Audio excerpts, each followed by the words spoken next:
Hey guys, in this month's top 5, I'm going to be sharing with you some fictional houses that I have no desire to live in.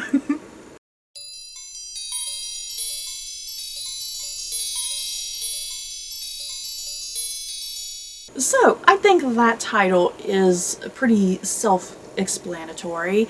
In the past, I've done some top 5s in the past, like long ago. I think when I kind of first started up this channel, to be quite honest, I did like a top 5 fictional worlds I wouldn't want to live in, and I did a top 5 fictional worlds I would like to live in. So I was like, you know, I want to do kind of something similar to those, but let's get a bit more specific. So I was like, okay, houses, you know, places where fictional characters live, you know, where are some locations? Where are some locations that I would be like, I don't care if that property was for a nice cheap value, I have no desire to live there. So that's what this video is. This is going to be the top 5 houses I have no desire to live in. So, at number 5, we have Soldier Island, and this comes from And Then There Were None by Agatha Christie. Soldier Island, it's exactly what it sounds like. It's an island. On this island is a pretty nice house, but it's a little too creepy, you guys. Aside from some of the shenanigans that happen in And Then There Were None, if you've read And Then There Were None, you know what transpires. It's not too happy, it's not too pleasant. There's a lot of death and murder. But yeah, aside from that, aside from the murder and all that, this location, it's just the location itself. The location, it's isolated. It's surrounded by water on all sides. You best have a working boat at any given time in case of emergency. So yeah, Soldier Island is not the ideal location for me. I'm not a good swimmer. I could easily drown, probably. I would need a good boat. I would need, you know, some good access to get to the mainland. It seems like if there's a bad storm, it's not going to be pleasant. It just sounds like a living hell, you guys. Soldier Island sounds like a living hell. The property value of this, I don't care if it was nice and cheap. I would not live here. So yeah, the house, on the surface, the house may look lovely and wonderful. But no, I can't live here. Too much water, you guys. At number 4, I have Heather Bray House from Ruth Ware's The Turn of the Key. I loved this book, you guys. The Turn of the Key was just a great book by Ruth Ware. I'm just loving Ruth Ware and all of her contemporary mystery thrillers. But yeah, Heather Bray House.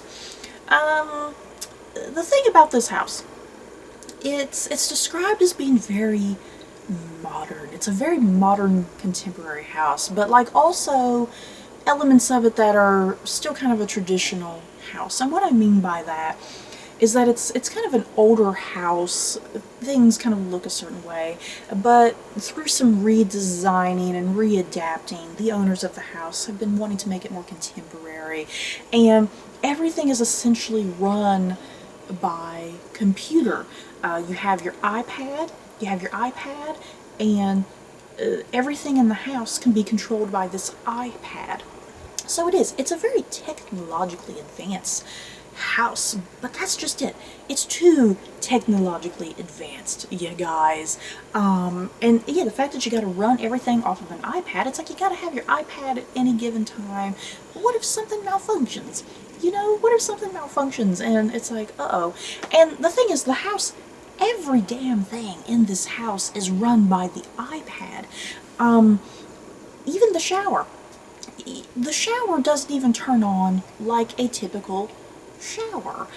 If you want to turn the shower on and get a specific temperature, you got to program it into your iPad, you know?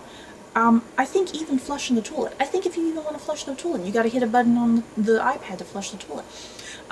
If you want to turn on lights in any given room, you got to turn on your iPad and punch that in. It's every little thing in the house. Like even the kitchen. If you want to make toast, you got to push something on your iPad to make toast, or turn on your oven, or whatever. So, on the surface, the house almost seems kind of idyllic, you know. It's kind of this mix of of something that's very modern and futuristic and also kind of traditional. But yeah, the fact that everything in Heather Bray House is run off of an iPad, that's a problem. And yet, even within the book, the main character of Rowan, because she is coming to this house to take care of some children. She's essentially coming there to be a governess to these children. And of course, this is a contemporary mystery thriller. The children act up. There's some weird things going on. And the house almost seems to have like this mind of its own because of it being operated by a computer, essentially. So yeah, Rowan, she comes to this house as a governess, and yeah, she's thinking, oh, this is kind of cool, but it quickly just turns into a big living hell for her because she half the time is not quite sure how to even operate the iPad, because the iPad is really finicky and very specific about certain things. And yeah, she kind of winds up in a lot of trouble and things happening around her, all because of just this computer system that she's not really quite sure how to use because no one really properly gave her instructions. So yeah, Heather Bray House, a gorgeous house. If you read The Turn of the Key, the house is described as being very beautiful. But yeah, I'm not very technologically savvy either myself, so I'd be in the same position as Rowan, that I would be confused and I would probably catch the house on fire. At number 3, we have something that comes from some classic literature. We have Sadie's House from Charles Dickens' Great Expectations. And if you've read Great Expectations, you know what's up with Sadie's House, you guys.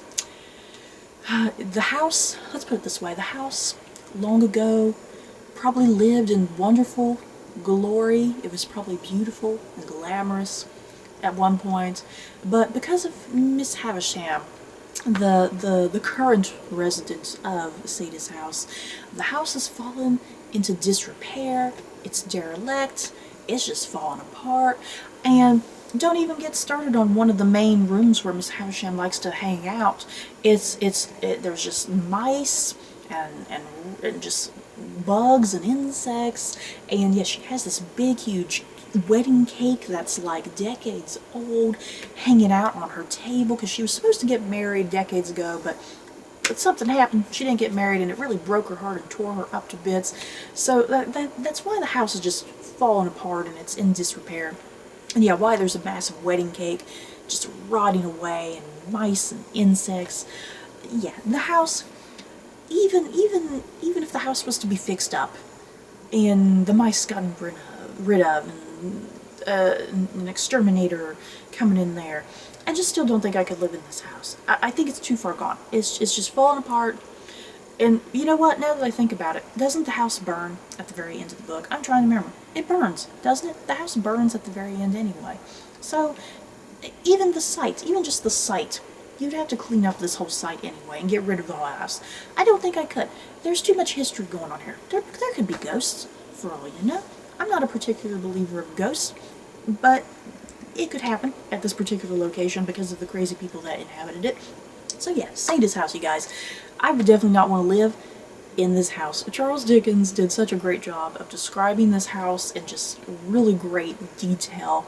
It's very grotesque. It's not very pleasant. But yeah, you get, like I said, you get that sense that it used to be grand and glorious back in the day before Miss Havisham went all wacky and crazy and it just fell apart, you know. But yeah, no to this house. At number 2, here's another one from classic literature that's probably obvious.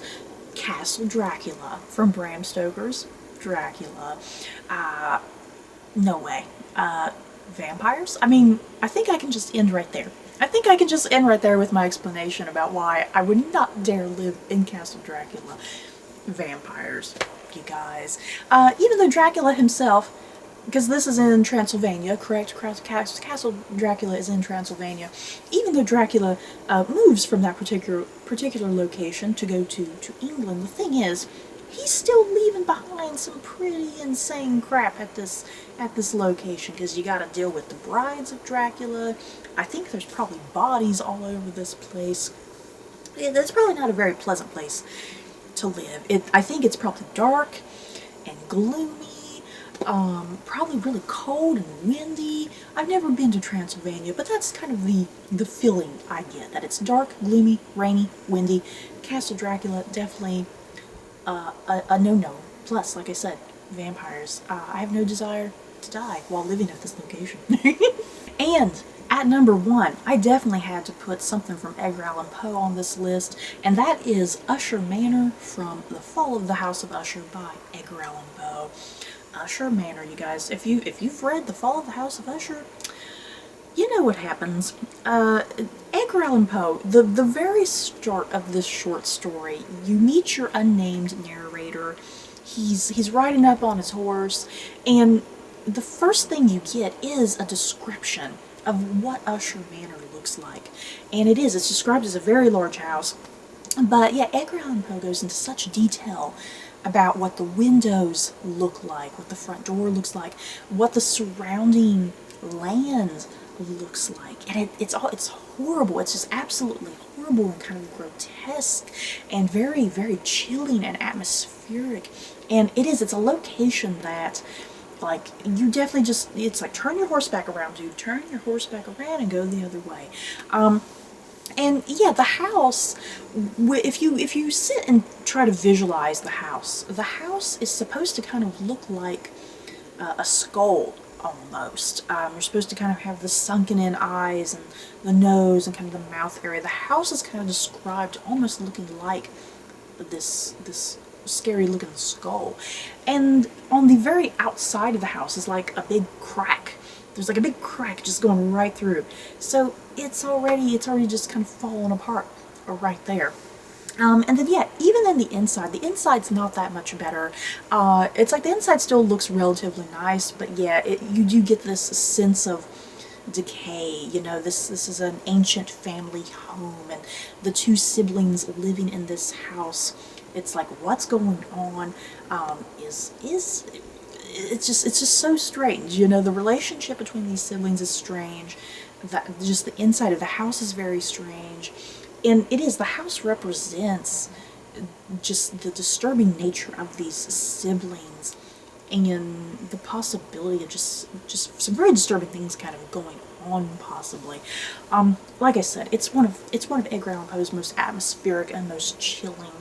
And I just love the description of how this house looks like, and it's definitely one of those top locations for me. Like, Edgar Allan Poe did such a great job describing it, I definitely have no desire to live here. So you guys, that is it for my top 5 fictional houses that I have no desire to live in. In the comments below, I've definitely probably left out some good ones. You guys, what are some fictional locations that you sit and think to yourself, oh boy, I like reading about this, but I definitely would not want to live here because it would just not be very convenient, or the house is falling apart.